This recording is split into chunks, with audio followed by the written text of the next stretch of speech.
बिस्मिल्लाहिर्रहमानिर्रहीम। नाज़रीन, कहा जाता है कि जो action speaks louder than words, और जजेस के बारे में भी कहा जाता है they speaks through their judgments. लेकिन अगर सुप्रीम कोर्ट की हालिया परफॉर्मेंस देखें जो कुछ अरसे से सामने आ रही है, तो लगता है कि जज बिल्कुल खामोश है, होंठ सिले में हैं, कोई गलबात ही नहीं हो रही। कम से कम पिछले 15 दिनों से तो बोले ही कोई नहीं, क्योंकि 1087 केसेस 15 अगस्त से लेकर 31 अगस्त के दरमियान नए सुप्रीम कोर्ट ऑफ पाकिस्तान में दायर हुए हैं। मुख्तलिफ कैटेगरीज के थे, कुछ अपीलें आई, कोई 184, कोई लटरम पटरम, ये वो हैं जिनको नंबर लगे हुए हैं, इतराज़ात वाले नहीं हैं। 1087 है जिनमें सिर्फ 226 केसेस के फैसले हुए या निपटाए गए, कोई टाइम बाढ़ करके, वो कैसे करके किसी का फैसला हुआ, किसी का क्या हुआ। 1087 है 226, यानी कि 800 से ज़ायद मुकदमात ऐसे थे जो सिर्फ इन 15 दिनों में जिनमें पेंडेंसी का इजाफा हुआ। और अल्लाह ताला के फजल करम से आपका विजन है सर कि जो मुकदमात की तादाद है तारीख़ में पहली मरतबा वो 60,000 क्रॉस की है, और इस वक्त 60,500 से ज़ायद ज़ेर इल्तवा जो मुकदमात है वो फैसलों के इस वक्त सुप्रीम कोर्ट ऑफ पाकिस्तान में मुंतज़िर हैं, जिनमें 32,000 से ज़्यादा मुकदमात ऐसे हैं जो सिविल नोयत के हैं। इसके अलावा क्रिमिनल पटिशन्स का भी ढेर है, जेल पटिशन्स का ढेर है, और कई हज़ार दरखास्तें नाज़रीन ऐसी हैं हाई कोर्ट के फैसलों के खिलाफ जो अपीलें आई हुई हैं, जो अभी तक CPLA कैटेगरी में मीन्स के भी CP नहीं बनी, या उनको लीव ग्रांट नहीं हुई, या सादे लफ्ज़ों में बाज़ाब्ता समाअत के लिए मंजूरी नहीं हुई। सिर्फ एक खाली हेयरिंग हुई है किसी के ऊपर, तो वो भी नहीं हुई, यानी कि अभी तक लगे नहीं केसेस। तो ये पोजीशन है सुप्रीम कोर्ट ऑफ पाकिस्तान की। ये परफॉर्मेंस जो चल रही है, शायद इसी वजह से लोगों की ख्वाहिश थी कि चीफ जस्टिस ऑफ पाकिस्तान को तोसीह दी जाए, लेकिन उसके ऊपर भी आज मौलाना फजल रहमान ने पानी फेर दिया। असम्बली में एक स्पीच करके एक पैगाम कल अरफान सिद्दीकी साहब का जो कॉलम लिखा था उसकी पहली 2 लाइंस जो लिखी है उन्होंने पहली लाइन में तो जस्टिस मंसूर शाह की तारीफ़ की और कहा कि पाकिस्तान की अदलिया की तारीख में ऐसा जज पैदा नहीं हुआ। और फिर उन्होंने अगले ही लम्हे जो कहा लिखा उसमें वो लिखा कि जस्टिस मंसूर शाह अगले माह चीफ जस्टिस ऑफ पाकिस्तान के बुलंद तरीन मनसब पर फायज होने वाले हैं, वो अलफ उठाएंगे। अच्छा, तो यानी कि वो शिकस्त तस्लीम कर लेगी सर। किसी कोई चौधरी बनता है, कोई डिग्री करके आता है, कोई बड़ा होता है ना, तो गांव का एक मखसूस आदमी होता है जो आगे सबसे पहले कहता है डेरे आबाद ਤੁਹਾਡੀਆਂ ਨਸਲਾਂ ਵੀ ਬੜੀਆਂ ਅੱਛੀਆਂ ਸਨ, ਤੁਹਾਡੇ ਦਾਦੇ ਨੇ ਵੀ ਸਾਡੇ ਨਾਲ ਬੜੇ ਅੱਛੇ ਤਾਲੁਕਾਤ ਸਨ, ਤੁਹਾਡੇ ਜਿਹਾ ਖਾਨਦਾਨੀ ਕਦੇ ਪੈਦਾ नहीं होया, ਤੁਹਾਡੇ परदादे ਦਾ ਇਹ ਨਾਂ ਸੀ, उसके पुत्र ऐसी हो शजरा भी बताता है। बाद में मांगता क्या? ठीक है नहीं वो तो फिर जो दे दें जो दे दें। और अगर चौधरी कहते कि नहीं मैं तो जो है ना ठीक है आपकी बात ठीक है, लेकिन मैं बराबरी की सतह पे सबको देखूंगा, आपका मुकाम मर्तबा भी ऊपर करूंगा और आम लोगों के बराबर रखूंगा, और जो आइन और कानून है उसके मुताबिक आप में बराबर फैसले करूंगा, तो उसको थोड़ी सी मायूसी भी हो जाती है या खुश हो जाता है। दोनों कैफियत खोसा वाली वीडियो तो नहीं, कभी खुश होता है कभी नाराज होता है। ऑन खोसा वाली वीडियो का असर तो नहीं मिल रहा, फिर वो हिसाब किताब लगाता रहता है जाते हुए वापसी पे, यार ये जो बराबरी सदान चौधरी साहब फैसले करेंगे इस नाल मेरा इतने फ़ायदा होगा, उससे खुश होगा, लेकिन इतने नुकसान होगा, फिर परेशान हो गया। फिर वो हिसाब किताब लगाता है, फिर शाम को 4 बंदों से मशवरा करने चला जाता है। राय साहब प्लान बनाता है, राय साहब आपको पता है ऐसी बात नहीं है सुल साहब, ठीक है। फिर वो टेम्परेचर लेने की कोशिश करता है, फिर वो देखेगा कि राय साहब चौधरी के अगर मुखालिफ इनके पास आके बैठ के पता है वो नवा जोड़ा आया है वो कहता है मैं इनसे उसके खिलाफ आते हैं लेकिन इनसे नार लेगा। आप चौधरी के बारे में अच्छी राय रखनी चाहिए कि जी भाग लगे रहने हो तो कह रहे हैं बिल्कुल कानून में तब फैसले करें, ठीक है। फिर वो आप दोनों की नार भी लेगा, अमूमी तासुर भी लेगा, ठीक है। तो वो पहला टेस्टर होता है कि बेसिकली चौधरी क्या चाह रहा है नया आने वाला, और फिर वो जो खबर लेके जाता है ना वहाँ से, वो फिर जाके सारों को बताता है कि यार मैंने जाके उसे ये तारीफ़ व तौसीफ़ की थी, बदले में उसने ये कहा है। तो अब वो स्टेज जो है ना वो शुरू हो चुका है। और मुग़ल बादशाहों के दौर में दरबार में ना वो बड़े इस वक्त अमेरिका की फ़ज़ाओं में ठंडी फ़ज़ाओं में मुख्तलिफ यूनिवर्सिटीज़ में लेक्चर डिलीवर कर रहा है। यार एक तो यूनिवर्सिटी ने हमारी नाक में दम किया हुआ है, कोई किसी को लेक्चर के लिए बुला रहा था, कोई किसी को चांसलर बनाने के बैठ जाता है। यार तारीफों के सही गल है, यूनिवर्सिटियां बंद करके मैं पहले दिन से इस बात पर मेरी ये राय पहले दिन से यही थी कि भाई किसी सूरत में चीफ जस्टिस काजी फाहिद साहब को ये जो एक्सटेंशन वाला मामला, जो मुद्दत मुलाजमत में तोसी वाला मामला, और फिर जो आइनी तरमीम वाला मामला, ये कभी नहीं हो सकेगा। उसकी पीछे मेरी जो उसकी वजह ये थी, जो दलील थी वो ये थी कि अल्लाह तबारक व तआला के जो फैसले होते हैं वो हमेशा मनसूबे जो होते हैं ना वो हमेशा हतमी होते हैं। बदनीति पर वो सोहेल साहब आप बनाएं, मैं बनाऊं या जुल्करनैन कोई भी बनाए मनसूबा, बदनीति पर बनाया गया मंसूबा कभी भी कारगर नहीं होता। हमेशा जो मंसूबा है वो अल्लाह ताला का कारगर होता है। मैंने बहुत सारे इमरान खान के दौर में भी बहुत सारे ऐसी चीज़ें देखी हैं कि वो ऐसे मंसूबे बनते थे जिन पर उनके पीछे कुछ मोटिव उनका कुछ और होता था, लेकिन वो नाकाम हुए मंसूबे। यार ऐसा उसी पता तरह है मसला क्या है, मसला पता है क्या मंसूबा है, जो है ना वो मैं मसला पहले ये है दिन कि से- जो कंटिन्यू हमारी राय साहब जो है ना, आँख की जो हिर्स है ना, हाँ हाँ वो इतनी कुछ अजीब होती है ना हमारी सोसाइटी में कि हम कहते हैं कि हमारे पास जो है वो हमेशा रहे, हमारा जो जाओ जलाल है वो ऐसा ही रहे। हालांकि ये दुनिया और ये ज़िंदगी जो है ना, ये लाइफ जो एक बार आदमी को मिलती है, इसमें इतनी ज़्यादा अपॉर्चुनिटीज़ होती हैं, इतनी ज़्यादा इसमें एक लम्हे की नहीं नहीं opportunity नहीं मिलती है नहीं आपको यार, उसमें मैं मेरी आप बात आगे तो हो सकते सुने, हैं ना। इसमें इतनी ज़्यादा वैरायटी है कि आप सिर्फ एक जगह पे रह के खुद को ज़ाया ना करें। मुझे बहुत अच्छे से पता है कि मैंने कब तक रिपोर्टिंग करनी है, कब बिल्कुल तक ऐसा ही, सहाफ़त करनी है, बिल्कुल ऐसा ही है। कब उसके बाद मैंने दुनिया को और चीज़ें एक्सप्लोर करनी है, एक्सप्लोर कर रही है उस तरफ कब चले मैंने कोई जाना है। बुक लिखनी है, हाँ। कब मैंने सैर और सियाहत पे निकल जाना है, ठीक है जी, कब क्या करना है, ये बड़े तय होना चाहिए। और उस वक्त आप जो है ना समझौता ना करें, चाहे उस वक्त मतलब आप ना सहाफ़त के सबसे बड़ी कोई मिसाल ले लें, अब वो बन चुके हैं, लेकिन आपके डिज़ाइन में अगर है ना कि नहीं मैंने तो यार 45 साल तक करनी थी, 50 साल तक करनी थी, इसके बाद तो मेरा लाइफ एक ही बार है, मैंने तो जाके वो काम करना है, वो किसी गाँव में जाके मैंने ये काम करना है, तो आप वो शोहरत भी फिर छोड़ दें। मैं आपको मिसाल देता हूँ, एक बरतानवी टीम में एक क्रिकेटर है यार, चंद साल पहले मेरे जहन से नाम निकल गया, गालिबन मुसलमान लड़का था लेकिन वहाँ का रहने वाला था। उसको 25 साल की उम्र में वो डेब्यू कर चुका था इंग्लैंड टीम से, जो ड्रीम होता है, वहाँ पे बड़ी रिस्पेक्ट दी जाती है टेस्ट क्रिकेटर को। यार उसने 25 साल की उम्र हुई और उसको मौका मिल चुका था, एक आधा टेस्ट उसने खेला और उसने रिटायरमेंट का ऐलान कर दिया। जो मुसलमान क्रिकेटर आए वो ज्यादातर तल्लुक उनका मीरपुर से ही। हाँ, अभी वो अदनान आदिल मोइन खान रशीद भी टिडियाल का आदिल रहने अभी वाला। आए भी हुए हैं कश्मीर में। खैर अच्छा, उसने पता है क्या किया, 25 साल की उम्र में डेब्यू हो गया, कौमी टीम में आ गया, ज़रूरत थी टीम की, उसने कहा जी मैं रिटायरमेंट का ऐलान कर रहा हूँ। भाई पागल हो गया तू टीम में?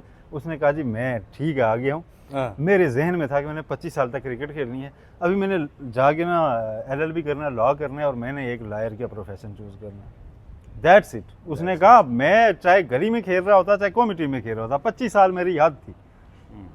लोग इतने क्लियर होते हैं दुनिया में। हमारे यहाँ अलमिया ये है कि आप समझते हैं कि आप जिस ओहदे पर हैं, जिस मनसब पर हैं, यही रहा तो आप रहेंगे, वरना ना रहेंगे। जबकि एक चीफ जस्टिस रिटायर होकर सोसाइटी को बहुत कुछ दे सकता है। आपकी ये बातें सुनकर मुझे खशवत सिंह का नावल दिल्ली याद आ रहा है। वो अगर आप नाज़रीन पढ़ें तो उसमें बहुत सारे ऐसे करैक्टर हैं जिनके मतलब उन्होंने लिखा हुआ है, और उन्होंने कब कब फैसले किए, उसमें उन्होंने क्या क्या बनना था।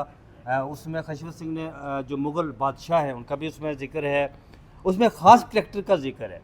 वो अगर आप पढ़ेंगे तो मैं यहाँ पर वो बयान नहीं करूँगा इसलिए कि कुछ शायद अच्छा ना लगे, लेकिन वो आप ज़रूर लेकर पढ़े। उसमें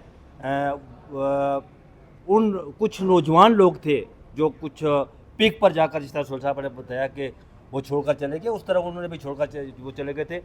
अब जुल्करनैन साहब आगे आप आते हैं हम सुप्रीम कोर्ट के असल मामलात की तरफ। अच्छा नहीं, पहले जो एक हमने जिक्र किया था ना कि मौलाना फजल रहमान साहब ने पानी फेर दिया बहुत से लोगों के मुंह पे, आज कौमी असम्बली में जो खिताब किया कि हम किसी के कहने पे यहाँ कानून साजियों के लिए नहीं बैठे हुए, उस वाले से एक अपडेट किया अभी ताज़ा तरीन। मैं जो अचानक छोड़ के गया था तो खबर लेने के लिए गया था, 2 खबरें थी, एक मिल गई है, दूसरी अभी चंद लम्हों में इंशाल्लाह वीलॉग के दौरान ही मिल जाएगी। वो ये है कि वज़ीर दाखिला मोहसिन नकवी साहब हाँ जी इस वक्त मौलाना फजल रहमान के घर पहुँच चुके हैं और अचानक से पहुँचे हैं, किसी मीडिया को, किसी को भी किसी कानों का इतला नहीं हुई, और वो मौलाना साहब को मनाने की कोशिश कर रहे हैं, मौलाना साहब जान दो, साड़ी बारी जान दो। लेकिन मोहसिन नकवी साहब क्या चाहते हैं? पहले सदर को लेके गए थे, फिर वज़ीर आज़म को लेके गए, आप खुद जा रहे हैं। मोहसिन नकवी उनसे चाह क्या रहे हैं? वोटें चाह रहे हैं जो नहीं देने को मौलाना साहब तैयार नहीं। आज पता है आपको, मौलाना साहब को उसके देखिए यार, मेरी बात सुनिए, मौलाना साहब को इस बात का पूरी एतराज़ खबर था। सुन लें, सिर्फ वो वोटें ही नहीं चाह रहे तरमीम के लिए, उसके अलावा वो बहुत सी चीज़ें और उनसे मौलाना साहब से चाह रहे हैं, जिनमें कुछ सपोर्ट, कुछ सरकारी इकदाम के लिए चाह रहे हैं कि जो स्टेप्स कुछ गवर्नमेंट लेना चाह रही है उसमें उनकी हमायत ज़रूरी है, मजहबी साइड से भी और बाकी मामलात से भी, कि मजहबी और सियासी साइड से कि PKM और कुछ बलोचिस्तान में, तो वो भी शायद मौलाना साहब देने से इनकारी हैं और उसलिए भी उनको राज़ी किया जा रहा है। कुछ अपोजिशन का जो एक मुमकिन इत्तेहाद टाइप कुछ सूरत हाल बन रही है, या PTI को से जो उनकी कुर्बतें थोड़ी सी बढ़ रही हैं, या मामलात आपने बेहतर आज हो रहे हैं। मैं आपको बताऊं, आपने आज महमूद हनीफ का कॉलम पढ़ा है BBC में? आपकी सारी बात का मैं एक लाइन में ਤੁਸੀਂ ਫਲੈਟ ਤੇ ਬੈ ਕੇ नहीं, ਪੱਟ ਰਹਿੰਦੇ ਹੋ नहीं, ਅਸੀਂ नहीं, ਮਜ਼ਦੂਰੀ मैं कर फ्लैट पे नहीं उन्होंने कहा इमरान खान अपनी सुरंग बना रहे हैं, अपने सुनक बना रहे हैं। उधर से कहा कोई कि रास्ता यार, नहीं ले रहा, उस तरह बस। मौलाना साहब को इस बात का अदराक हो गया भाई कि सियासत जो है ना, अगर मैंने माशरे में, इस पाकिस्तानी सोसाइटी में, तारीख में जिंदा रहना है तो इनके कंधों पर चलकर जो मैं पहले करता रहा, अगर वही किया मैंने तो फिर मेरा मैं नाम आपको निशान मिट इसको जाएगा। छोड़ दूं, इमरान खान ने एक पोजीशन लेके ना एक माहौल बना के पार्लियामेंट को इरेलीवेंट कर दिया जी। है अनफॉर्चुनेटली। पार्लियामेंट में बैठे हुए लोग समझ रहे हैं कि हम तो कुछ भी नहीं है यार, अवाम कहीं और खड़े हैं और हम यहाँ रह के ना इरेलीवेंट हो रहे हैं, इसलिए अख्तर महंगल साहब इस्तीफा दे रहे हैं, इसलिए मौलाना साहब कह रहे हैं कि इसमें अंदर आप मुझे क्या भी सेटअप में हिस्सा दे देंगे, अवाम हैं तो उनके साथ हम हैं। वो मौलाना ठीक साहब है? कभी नहीं जाएंगे तो भाई। वो तो ये जो है ना वो चाह रहे हैं, वो एक लेकिन अपना stance ले ये चुके हैं। ये जो आप खबर लाए हैं इसमें मैं आपको एक और बताऊं, आज जंग के फ्रंट पेज पे खबर छपी हुई है हाँ।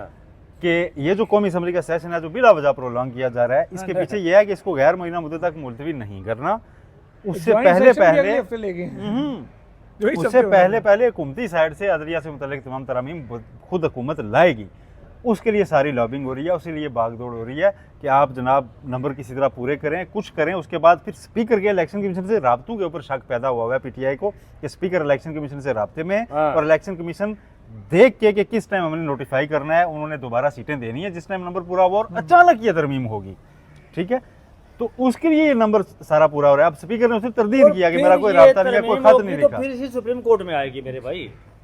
चले वो जब आएगी वो इधर नंबर बड़ा होगा ना जजों का, तब सादा देखी कानून जाएगी। से। अच्छा, एक और नाज़रीन चीज़ ये कि 190 मिलियन पाउंड केस में जो इमरान खान साहब का जेल ट्रायल हो रहा है वो खतरे में पड़ गया है, और जो एक बड़ा थैंक्स टू डयाला इंतजामिया, ये डयाला इंतजामिया ने सहूलतकारी की है। मेरा ख्याल है बाकी ये हुकूमत शायद पंजाब गवर्नमेंट इनको भी चाहे गिरफ्तार कर ले अब, क्योंकि इन्होंने जिस अंदाज में वकला को रोका और सारे मामला वो कर रहे हैं, खान साहब से मिलने नहीं दिया जा रहा, साफियों hearing को में नहीं भी जाने यार, दिया जा रहा, बिल्कुल ऐसा ही है। और उसमें फिर आज जस्टिस सरदार एजाज इसाक साहब ने डयाला जेल इंतजामिया को नोटिस जारी किया, बल्कि ये भी कहा कि अगर ये सिलसिला चलता रहा तो इस्लामाबाद हाई कोर्ट के ज़रिए कंट्रोल किसी प्रीमिसेस में हम ट्रायल वहाँ मुंतकिल कर देंगे।